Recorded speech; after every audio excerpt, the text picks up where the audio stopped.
감사합니다. 유치부가 연초에 2명으로 시작했습니다. 그런데 또 이렇게 풍성하게 여름 행사를 할 수 있게 돼서 얼마나 감사한지 모릅니다. 많은 분들이 정말 물질적으로도 그렇고 또 우리 교사들 헌신하시고 참여하시고, 그래서 우리 교회 주일학교가 요즘 참 주일학교가 어려운 시대인데요, 각 부서별로 풍성하게 여름 행사를 잘 진행하게 돼서 얼마나 감사한지 모릅니다. 어제 또 유초등부하고 중고등부 캠프도 무사히 잘 마치고 돌아왔습니다. 기도해 주시고 후원해 주시고 헌신해 주셔서 참 감사합니다. 우리 주님 기뻐하셨을 줄로 믿습니다. 오늘 본문 말씀을 한번 생각해 보도록 하겠습니다. 회심한 바울의 이야기가 사도행전 9장의 전체 이야기의 핵심입니다. 회심한 것이 아니라 사실은 회심당한 거죠. 스스로 마음을 바꾼 것이 아니라 예수님이 원수였던 사울을 바꾸십니다. 그 사울이 예수님을 인격적으로 만나고 나서 제일 먼저 한 일이 뭐냐? 오늘 20절에 있는 것처럼 즉시로 각 회당에서 예수가 하나님의 아들이심을 어떻게 했어요? 전파했다 그랬어요. 즉시로 뭐 했다고요? 전파했어요. 아마 공식적인 바울의 첫 번째 설교였던 것 같습니다. 그 설교 내용은 뭐냐? 예수가 하나님의 아들이시다라는 것입니다. 이전에는 어땠어요? 예수가 사기꾼이었어요. 자기가 메시아라고 그러니까요. 예수가 저주받은 죄수였어요. 그런데 그런 예수님을 믿는 사람들, 말도 안 된다 잡아 죽였던 사울이 그 예수님을 직접 만나고 나서 인생이 확 바뀐 거예요. 그 예수님이 다름 아닌 하나님이시다 선포하게 된 거죠. 아마 제 생각에는 그런 설교를 하는 자신이 제일 먼저 놀랐을 것 같아요. 내가 이거 예수 믿는 사람 핍박했던 내가 이런 설교를 하다니 얼마나 놀랐겠어요. 근데 사실은 더 놀란 사람들이 있었습니다. 21절, 듣는 사람이 다 놀라 말하되, 다 놀랐던 게 뭐냐? 아주 기절초풍했다는 것입니다. 왜냐하면 이 사울이 예루살렘에서 예수님의 이름을 부르는 사람들을 죽이던 사람이 아니냐. 그리고 이 다메섹으로 온 이유도 예수 믿는 사람 잡으러 온 사람이 이게 갑자기 예수님을 전하는 사람이 됐으니 이게 도대체 무슨 일이냐 놀란 것이죠. 그런데 그렇게 놀람 앞에서 사울은 어떻게 해요? 22절, 사울은 힘을 더더 예수를 그리스도라고 증언했다는 것입니다. 그러니까 다메섹에 있는 헬라파 모든 유대인들이 당혹하게 되었습니다. 이 당혹하게 됐단 말이 무슨 말이냐면 소동이 벌어졌다는 것입니다. 기절하게 됐다는 것입니다. 이게 도대체 무슨 말이냐? 생각을 해보세요. 아군의 참모장이 적군한테 귀수든 해가지고 야전사령관이 됐다는 얘기를 들었으면 어떻게 되겠습니까? 난리가 날 일이죠. 그러니까 이 유대인들이 결심을 합니다. 여러분 23절 보세요. 여러 날이 지남에 유대인들이 사울 뭐 하기를? 죽이기를 공모합니다. 안 되겠다. 죽여야 되겠다. 제거 작전에 돌입하게 된 것입니다. 여기서 우리는 참 중요한 교훈을 발견하게 됩니다. 지금 사울이 누구의 사람이 됐어요? 예수의 사람이 됐어요. 누구를 믿는 사람이 됐어요? 전에는 예수 믿는 사람을 박해하던 사람이 이젠 예수 믿는 사람을 박해하는 정도가 아니라 이제 예수님을 전하는 사람, 선교자가 된 것입니다. 박해자가 오히려 박해받는 자로 바뀌었을 뿐 아니라 박해받는 자들의 메시지를 선포하는 하나님의 일꾼이 된 것입니다. 그 결과가 뭐예요? 사람들을 놀라게 한 거예요. 여러분, 오늘 문맥에 맞춰보면 예수 믿는 사람이란 누구냐? 그냥 교회 다니는 사람이 아니에요. 교회 댕기는 사람이 아니에요. 진정한 그리스도는 누구냐? 세상을 놀라게 하는 사람이 되어요. 저 사람 왜 이렇게 바뀌었어? 아유, 교회 다녔대. 예수 믿는데. 예수 중앙교회 다니는데, 그렇구나. 근데 백날 교회 다녀도 저 사람 맨날 저래. 뭐 놀랄 거 하나도 없어. 저러다 또 그래. 또 승질내. 여러분, 그러면 그 사람 예수 믿는 사람인지 한번 확인해 보셔야 됩니다. 사탄도요, 신자들을 대할 때 두 가지 태도로 대한답니다. 어떤 사람은 교회 더 열심히 다니려고 했대. 냅둬 저러다 또 그래, 저러다 말 거야. 전혀 위협이 되지 않아요. 전혀 사탄이 볼 때 걱정이 되지 않아요. 저러다가 또 그만둘 거야. 아우, 성경 읽기 시작했대. 냅둬 저러다가 또 그만둘 거야. 전혀 위협이 되지 않아요. 근데 어떤 사람은 이름을 딱 대면 이거 심각한데, 사탄들이 긴장하는 거예요. 저 사람이 예배를 드리기 시작했어. 이거 안 되겠다. 전체 비상 소집. 여러분, 사탄이 전혀 두렵지 않은 신자가 되기를 원하십니까? 사탄이 긴장하는 신자가 되기를 원하십니까? 어느 쪽입니까? 날도 더운데 왜 이렇게 어려운 걸 물어보냐, 그런 거예요? 여러분, 사탄이 긴장하는 신자들이 되시기를 주의 이름으로 축원합니다. 사탄을 불편케 하셔야 돼요. 세상을 당혹케 하셔야 해요. 요즘은 세상이 그리스도인들을 우습게 여깁니다. 요즘 일본이 우리를 우습게 여깁니다. 존재감이 상대에게 어떻게 느껴지느냐가 중요한 거예요. 여러분, 우리가 예수 믿음으로 인해 진짜 크리스천, 리얼 크리스천이 되어서 세상을 당혹케 하고 사탄을 긴장케 하고 세상을 놀라게 만드는 신실한 그리스도인들이 되시기를 주의 이름으로 축원합니다. 사울이 그렇게 변화된 것을 보면서 이건 사울만의 이야기가 아니라 오늘 우리의 이야기가 되어야겠구나 라는 생각을 하게 되었습니다. 오늘 말씀을 묵상하다 그런 생각을 했어요. 그런데 그건 좋은데 왜 하나님은 지금 사울이 변화돼서 첫 번째 설교한 거 아니에요? 첫 번째 전도한 거 아니에요? 그런데 첫 번째 전도부터, 첫 번째 설교부터 사울은 굉장한 도전을 받게 돼요. 오죽하면 어떻게 돼요? 죽여버리려고 그러잖아요. 죽여버리려고 그러잖아요. 하나님은 왜 이런 저항에 부딪히게 하실까? 이왕이면 처음에 이제 너가 복음을 전하는 사람이 됐구나, 내가 도와줄게, 대로를 활짝 열어줘도 모자랄 판에 초장부터 죽이려고 그러죠. 그래가지고 지금 또 예루살렘으로 피했더니 예루살렘에서도 그 사람들이 죽이려고 입성원을, 그래서 또 도망을 가게 돼요. 왜 하나님은 자꾸 주의 일을 하겠다는데, 주님의 뜻대로 살겠다는데, 주의 복음을 전하겠다는데 왜 자꾸 이렇게 태클을 거실까? 참 어떤 때는 이해가 안 될 때가 많아요. 그런데 그런 관점으로 성경을 읽다가 하나님께서 제게 안목을 탁 열게 하셨어요. 오늘 본문에 하나님의 이야기는 나오지 않지만, 사람들의 이야기로 가득 차 있지만 저는 하나님을 발견하게 됐어요. 한번 따라해 보실까요? 책임지시는 하나님. 할렐루야. 어떤 하나님이라고요?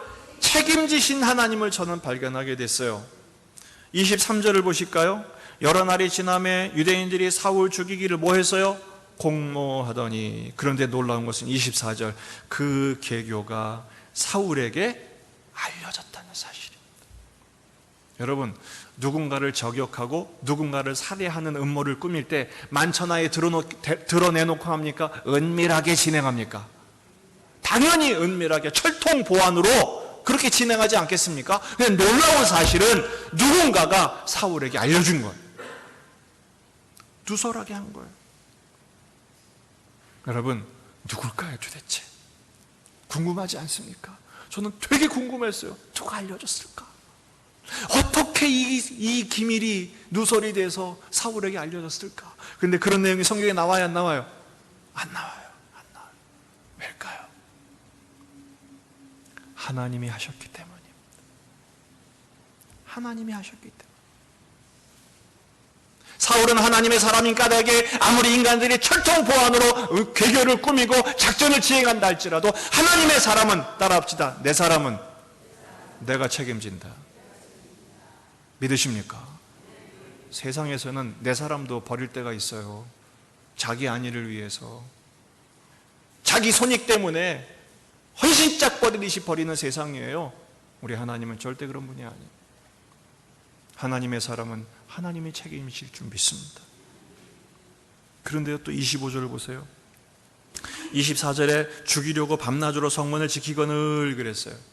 이 공권력을 동원해서 이 사울을 죽이려고 밤낮으로 24시간 대기를 한 거예요. 살해조가 대기하고 있었던 거예요. 그런데 하나님이 사울을 탈출케 하세요. 25절 보세요. 그의 제자들이 밤에 사울을 광주리에 담아 성벽에서 달아내리니라. 기상천외한 작전이 벌어진 거 아닙니까? 저들도 철통 보안으로 아주 은밀한 계교로 덤볐지만 하나님은 아무도 생각하지 못했던 광주리 작전으로 사울을 탈출시킨 거예요. 근데 누가 이걸 도왔어요? 그의 제자들이. 그 제자들의 이름이 뭔지, 그 제자들이 몇 명이었는지, 어떻게 모였는지, 어떻게 그들이 결합을 했고 서로 결탁을 하고 어떻게 이 사울을 탈출했는지에 대한 내용은 없어요. 제가 왜 자꾸 이걸 강조하느냐? 누구냐? 어떻게 했냐? 왜 이게 없냐? 여러분, 누가는요, 사도행전은 누가 썼을까요? 제 질문엔 다 답이 있어요. 사도행전은 누가 썼을까요? 누가가 썼어요. 누가가 누굽니까? 의사입니다. 원래 의사는요, 아주 이 기승전결, 육하 원칙이 분명해요. 그래서 누가복음이나 사도행전은 길어요. 왜냐하면 건너뛰는 법이 없어요. 그런데 여기서 완전 건너뛰고 있어요. 누군지, 어떻게 했는지, 과정이 없어요. 의도가 있는 거예요. 평소 하지 않던 짓을 하는 것은 의도가 있는 거예요. 어떤 의도입니까? 따라합시다. 이건 하나님이 하셨기 때문이다. 할렐루야. 읽진 않았지만 25절부터 30절까지 보면 이 사울이 결국은 다메섹에서 탈출해서 다시 예루살렘으로 돌아갑니다. 근데 예루살렘에서도 29절 보니까 사람들이 죽이려고 힘쓰거늘, 거기서도 유대인들이 이 변절한, 그들의 입장에서 변절한 사울을 죽이려고 책동을 했어요. 30절 보세요. 형제들이 알고 가이사랴로 데리고 가서 다소로 탈출을 시킵니다. 자, 여기서 누가 나와요? 그 형제들이 그랬죠. 제자들, 형제들 이름이 있어요, 없어요? 없어요. 왜 누가는 무명의 이름으로 이렇게 처리를 했을까라는 것입니다.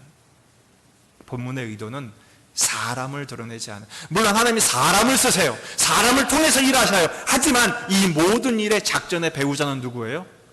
하나님이신 거예요. 왜? 책임지시기 때문인 것입니다.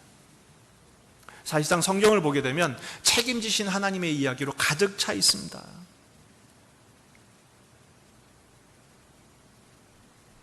다윗이 평생을 쫓기죠. 얼마나 오랜 기간 동안 쫓겨다닙니까?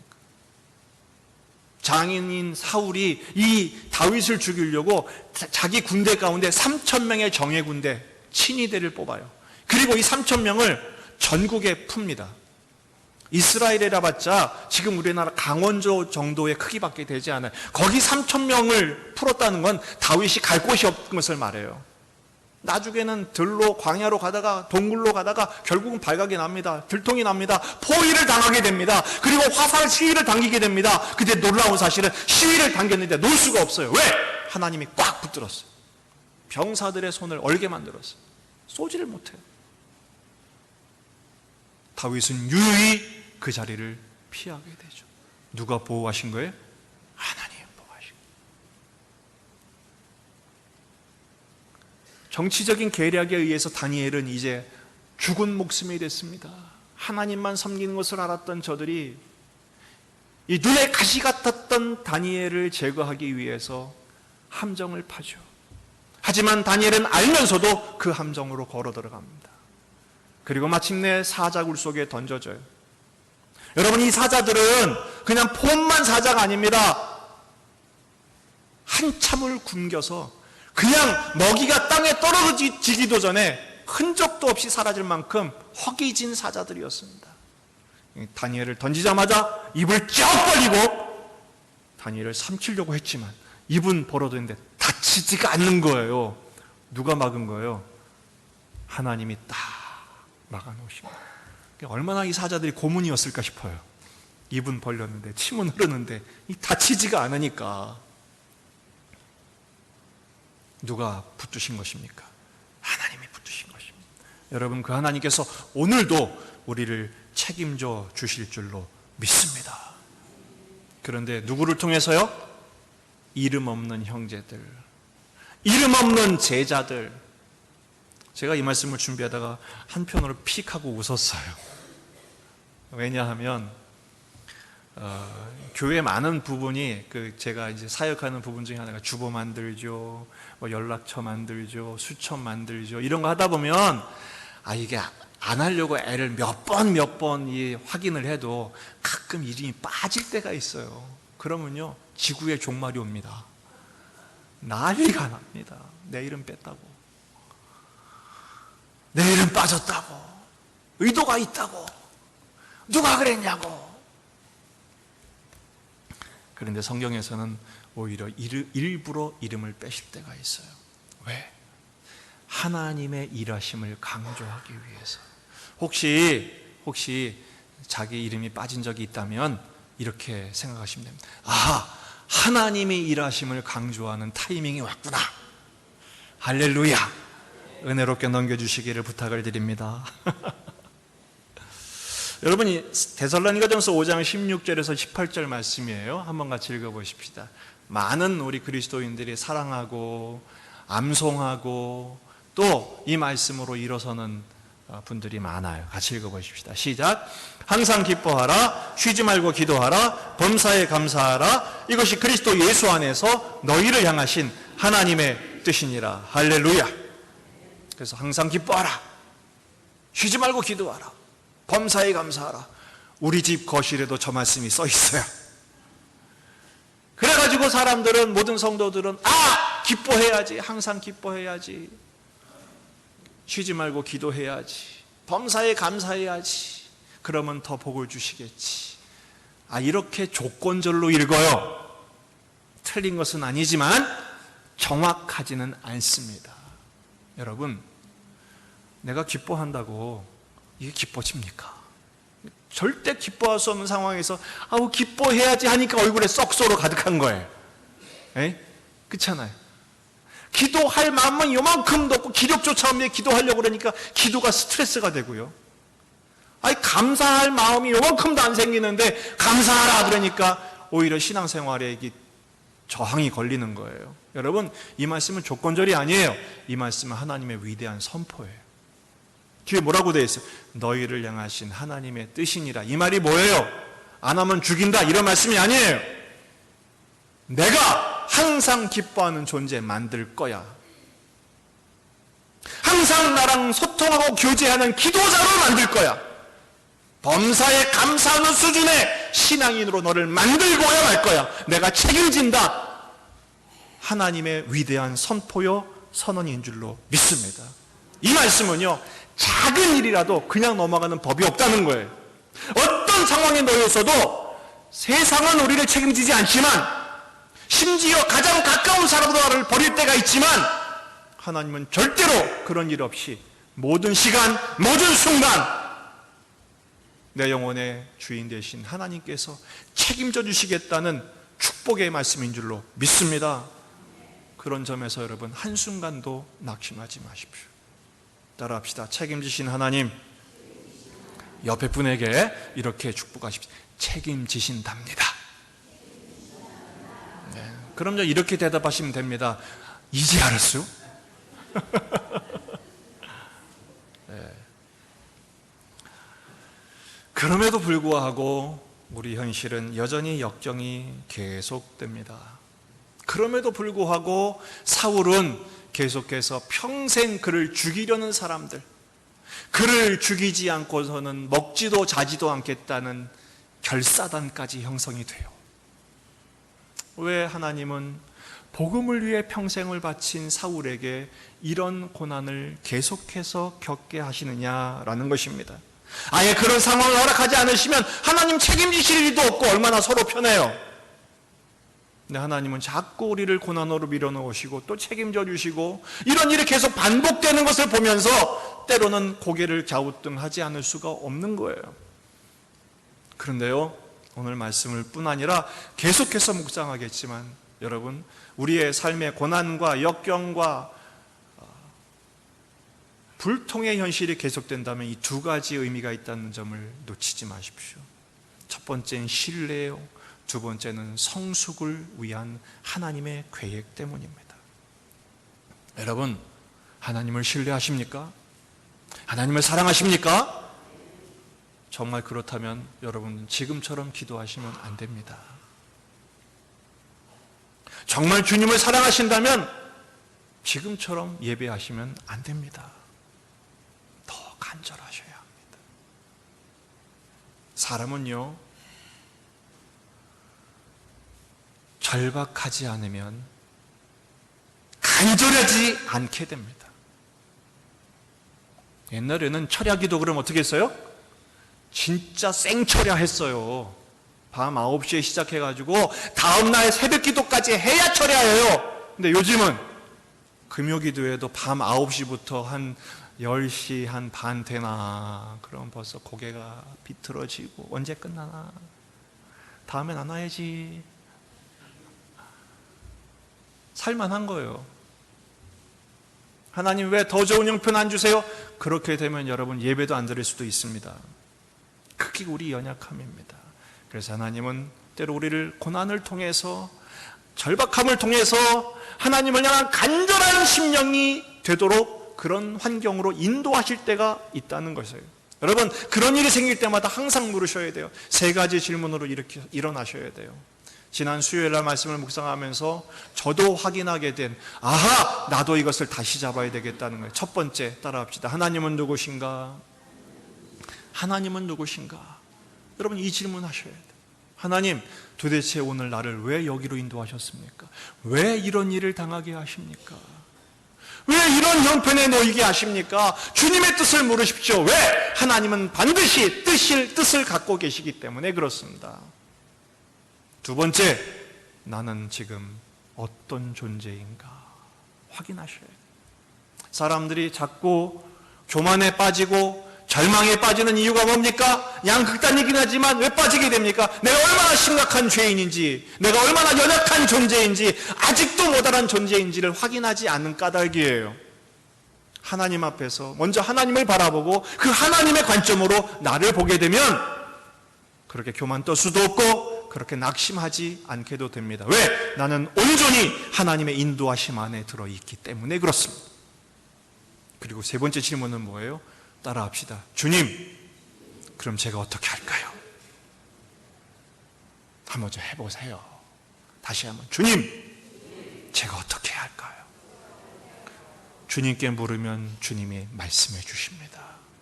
그렇게 순종하면 일어서게 되는 거예요.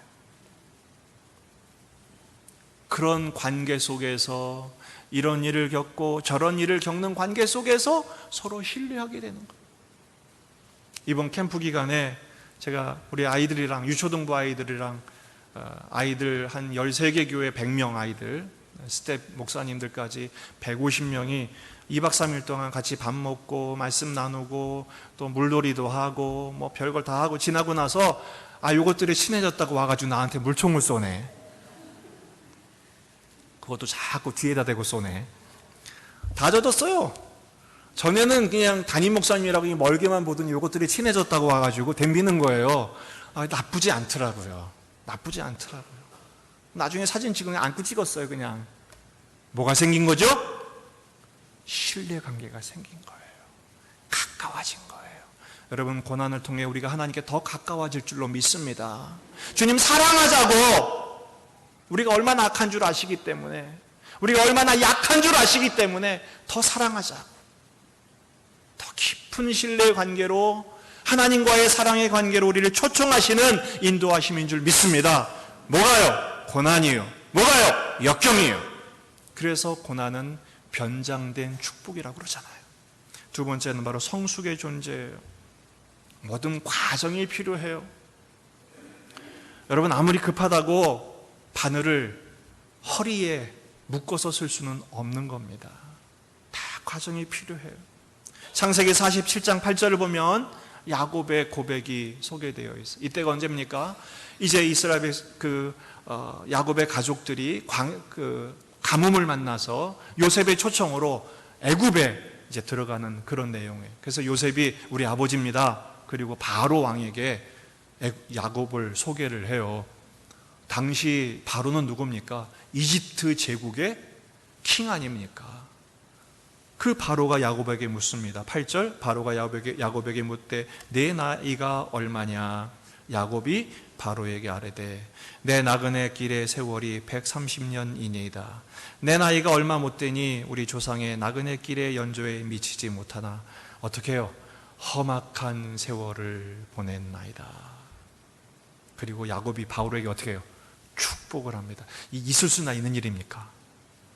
이게 그 소수 종족의 족장이긴 하지만 그 거대 제국의 제왕인 바로한테 야곱이 축복을 합니다. 근데 바로가 꼼짝 못하고 그 축복을 받습니다. 뭐 때문이죠? 우리말로 영빨 앞에 무릎 꿇은 거예요. 이게 뭡니까? 야곱은요, 하나님 편에서 볼 때는 아픈 손가락입니다. 우린 보통 족장 생각하면 아브라함, 이삭, 야곱의 하나님 이런 얘기 하잖아요. 아브라함도 믿음의 조상이고 이삭도 신실한 사람이었지만 이 야곱은 태중에서부터 형의 발을 붙들고 나올 정도로 경쟁적이고 투쟁적인 사람이었어요. 가는 곳마다 사고를 쳐요. 집에서는 형 거 뺏고 또 외삼촌 집에 가서 외삼촌 집 거 뺏고 훔치고 도둑질하고 싸우고 경쟁하고 나중에는 하나님하고 싸우다가 환도뼈를 침을 당해서 평생 불구로 살게 되지 않아요? 그런데도요, 우리가 볼 때 얘는 좀 어떻게 좀 밀었으면 좋겠다, 치웠으면 좋겠다. 하나님은 그 야곱을 더 사랑하신 거예요. 왜요? 책임지시기 때문에. 우리 부모님들도 그렇잖아요. 자식이 여러 개 있는데 제일 마음이 가는 자식이 누굽니까? 잘난 자식도 귀하지만 못난 자식이 제일 마음이 가는 거예요. 왜요? 책임을 지기 위해서. 그런데 그런 과정에서 하나님은 야곱을 성숙한 신앙으로 이끄세요. 그래서 시편을 보더라도 많은 장면에서 야곱의 하나님을 제일 많이 노래해요. 왜 그렇습니까? 우리 인생이 야곱하고 다를 바가 없기 때문에 그래요. 야곱이 사고도 제일 많이 쳤지만 그렇기 때문에 하나님을 제일 많이 아는 거예요. 제일 속색인 사람이 부모의 마음을 제일 잘 압니다. 그래서 부모님 돌아가실 때 속색인 자식이 제일 많이 웁니다. 그렇지 않아요? 여러분, 우리 하나님께서 오늘의 많은 고난과 역경과 나의 못남과 나의 연약함을 통해서 오히려 하나님과의 깊은 관계를 통해 우리를 성숙한 신앙으로 만들어 주실 줄로 믿습니다. 오늘 말씀을 좀 정리해 보면서 결론으로 나가려고 합니다. 하나님은 우리를 책임지십니다. 그런데 오늘 본문은 그 책임지시는 하나님의 증인들, 책임지신 하나님의 손길들로 소개된 사람들이 지금 등장하고 있습니다. 첫 번째는 잘 아시는 것처럼 복음을 전하는 바울이고요. 두 번째는 무명의 손길이 되어주는 형제들, 제자들인 것이죠. 하나님은 지금도 살아계셔서 우리를 책임져 주실 줄로 믿습니다. 그런데 우리들도 이제는 하나님의 책임지시는 손길로 쓰임을 받는 자가 되어야 한다는 거예요. 그게 누굽니까? 형제들이고 제자들이 되어야 한다는 것입니다. 이 말씀을 한번 적용해 보기를 원해요. 첫 번째는 따라합시다. 말씀을 붙들자. 말씀을 붙들자. 그렇습니다. 책임지신 하나님을 어떻게 합니까? 말씀을 붙들어야 합니다. 여호수아 1장 7절에서 8절입니다. 같이 한번 읽어보십시다. 시작. 오직 강하고 극히 담대하여 나의 종 모세가 내게 명령한 그 율법을 다 지켜 행하고 우로나 좌로나 치우치지 말라. 그리하면 어디로 가든지 형통하리니. 할렐루야. 모세가 죽고 나서 이 여호수아는 죽은 목숨이 됐습니다. 스트레스가 만땅이에요. 왜? 이 백성들, 고집불통인 백성들 어떻게 이끕니까? 모세는 죽었고 보이는 하나님이었는데 이제는 이 백성들 누가 책임집니까? 네가 해라. 제가 어떻게 합니까? 그때 주신 말씀이에요. 말씀을 붙들고 좌로나 우로나 치우치지 말라. 말씀께서 책임져 주실 줄로 믿습니다. 책임지신 하나님, 뭐로 책임지신다고요? 말씀께서 책임지십니다. 그 말씀이 여러분에게 위로를 주시고 비전을 주시고 이유를 주시고 심지어는 방법까지 주십니다. 오직 하면 주의 말씀이 내 발에 등이요 내 길에 비치시겠습니까? 여러분, 그 말씀을 떠나지 마십시오. 그 말씀을 붙드십시오. 형통하게 된다. 그 말씀으로 역사하시는 하나님을 만나게 될 줄로 믿습니다. 두 번째는 순종으로 반응하는 것입니다. 순종으로, 말씀대로 순종하는 것입니다. 이 순종은 내가 하는 것을 말하지 않습니다. 주님이 하시는 것을 존중하고 신뢰함의 반응인 것입니다. 주여 주여 하는 자마다 천국에 가는 것이 아니래요. 아버지의 뜻대로 행하는 자가 되어야 한대요. 아버지의 뜻대로 하는 자는 뭐예요? 모래 위에 집을 지은 자가 아니라 반석 위에 집을 지은 자래요. 24절 이하에 보면 마태복음 7장 24절, 다음 페이지 넘겨주세요. 반석 위에 집을 지은 사람은 누구예요? 주님의 말씀을 듣고 행하는 자. 모래 위에 집을 지은 사람은 누구예요? 듣고 행하지 않는 자예요. 사실 그러면 어떤 사람은 듣고 행했고 어떤 사람은 듣고 안 했냐? 아니에요. 들은 사람은 그냥 행하는 사람이고 들은 척 했지만 안 들었기 때문에 행하지 않은 것입니다. 그럼 우리의 행함은 어디에 있느냐? 저는 무명의 형제들과 무명의 제자들에서 그 답을 찾습니다. 왜 하나님은 누가를 통해서 그들의 이름을 기록하지 않았을까요? 왜냐하면 이름을 기록하면 여전히 자기가 드러나기 때문에 그렇습니다.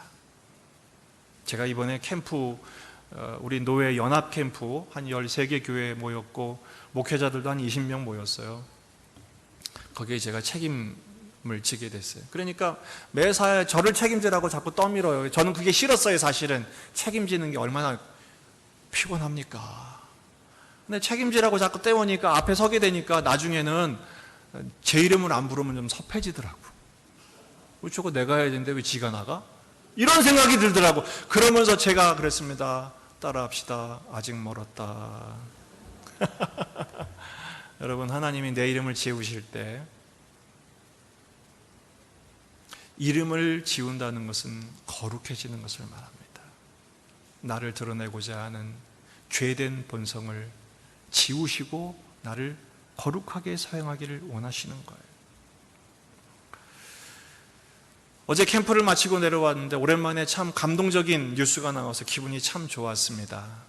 열흘 동안 길을 잃어버린 한 청소년이 있었죠.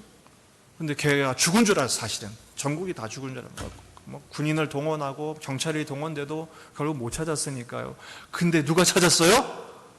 군견이 찾아요. 걔가 뭡니까? 걔가 군견께서 찾으셨어요. 이름도 달관이야. 달관이.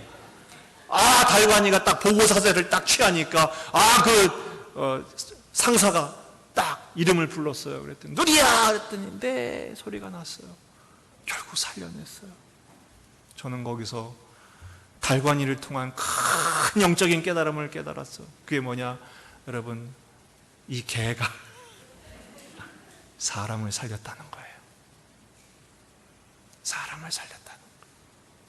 이 세상에 개만도 못한 사람이 얼마나 많은지 몰라요. 사람을 죽여요. 근데 요즘은 교묘해요. 미국에서는 무식하게 총으로 죽이지만 이번에 총기 사건으로 20명이 죽었잖아요. 근데 우리는 교묘하게 말로 죽여요. 여러분, 주보를 보세요. 지난 7월 달에 우리 경건 실천이 모였어요. 하나님의 은혜가 흐르게 하자라는 거였잖아요. 제가 8월 달에는 어떻게 해야 될까? 하나님이 제게 그런 도전을 주셨어요. 더 흐르게 하라. 어떻게 해요? 말 한마디로. 어떻게 해요? 나의 작은 섬김 하나로. 어떻게 해요? 이름 없이, 빛도 없이. 이 달관이가 이 아이를 찾고 나서 민원이 지금 빗발친대요. 뭐라고 민원이 치느냐? 이 달관이에게 포상휴가를 줘라. 이 달관이에게 수영장을 지어줘라. 이 달관이에게 소고기를 먹여줘라. 그런데 달관이를 돌보는 상사가 안 됩니다. 줄 수는 있습니다. 객검은 줄 수 있습니다. 비싼 걸로. 하지만 지금 소고기를 주면 얘는 더 이상 작전을 못합니다. 왜? 적에게 저기 소고기 주면 거기 넘어가니까. 달관이의 최고의 포상은 뭘까요? 이 주인이 기뻐해 주는 거예요. 잘했다, 잘했다, 쓰다듬어 주는 거예요. 그거로 달관이는 된 거예요. 사실은 마찬가지입니다. 여러분, 우리가 주님 앞에 칭찬받을 때가 언제입니까? 주님의 뜻대로 순종할 때. 뭐가 순종입니까? 오늘 하루를 믿음으로 살아가십시오. 책임지신 하나님을 신뢰하십시오. 그리고 하나님이 여러분에게 보내주신 가족들을 책임져 주는 사람이 되십시오. 가족을 책임지시고, 혈육의 가족을 책임지시고, 교회 가족을 책임져 주시고, 위대한 일 하지 않으셔도 돼요. 오늘 내게 보내주신 사람들을 믿음으로 섬기세요. 이름도 없이 빛도 없이. 고린도전서 16장을 보게 되면 이 바울이 달관이만큼 고마워하는 삼총사가 나옵니다. 그 사람이 누구냐? 스데바나 장로님이에요. 이 스데바나 장로님이 어떤 사람이냐면 그의 별명은 시원이었어요. 시원이. 오늘 달관이 시원이. 이것만 기억하시면 됩니다. 왜 시원이냐? 바울이 고백합니다. 그는 나와 우리 성도들에게 그들의 마음을 시원케 해준 사람이다. 바울 사도님, 뭘 원하십니까? 이것 좀 해결해 주세요. 걱정하지 마세요. 제가 해결할게요. 시원하게 해결하는 거예요. 이번에 캠프 때 교사들도 많이 수고했지만 특별히 그 정말 무명의 교사들, 사실 정교사도 아닌데 이 섬김이로 오신 분들, 텐트 좀 쳐주세요. 걱정하지 마세요. 텐트를 다 쳐놨어요. 근데 텐트를 못 쓰게 됐어요. 사정이 생겨서. 텐트 좀 쳐주세요. 걱정하지 마세요. 텐트 딱 치우고. 우리 교회 김모 집사가 그 일을 했어요. 이름이 광명이라고 얘기는 안 하겠지만, 고생했어요. 어떻게 할까요? 땀 삐질삐질 흘리면서 뭐 할까요? 해결해줘요. 시원하게. 그러니까 이 스데바나 장로님이 그 일을 하니까 옆에서도 나도 그래서 부두나도가 따라가죠. 그러니까 옆에서 아이고 나도 갑시다. 아가이고가 또 따라가요. 그래서 시원케 해주는 삼총사가 나와요. 이름이 중요한 게 아니라 그들의 역할이 중요한 거예요. 하나님의 나라를 위하여 영혼을 살리는 일이라면, 주님의 뜻이라면 제가 여기 있습니다. 나를 써주십시오. 왜 그렇게 할 수 있을까요? 이 무명의 형제들, 제자들 사울 구해주다가 자기들의 목숨이 위협을 당할 수도 있는 거예요. 책임져 주신 하나님을 그들은 믿었기 때문입니다. 바울은 이방인을 위한 그릇이었지만 이 무명의 형제들은 주님의 복음을 위한 그릇이었습니다. 이번 한 주간 하나님도 우리를 하나님 나라를 위한 그릇으로 삼으시고 책임지시며 인도하실 줄로 믿습니다.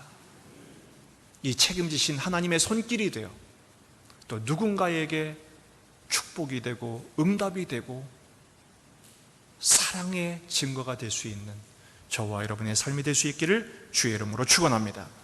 기도하시겠습니다.